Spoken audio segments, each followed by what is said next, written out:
গোটা জিরে, তেজপাতা দুটো,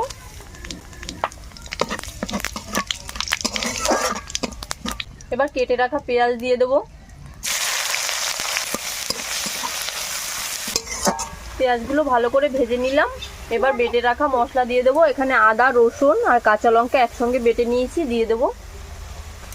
আর জিরে বাটা একসঙ্গে।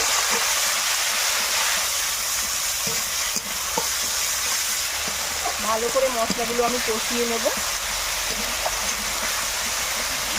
দিয়ে দেবো হলুদ গুঁড়ো পরিমাণ মতো, স্বাদ মতো লবণ, কেটে রাখা টমেটো,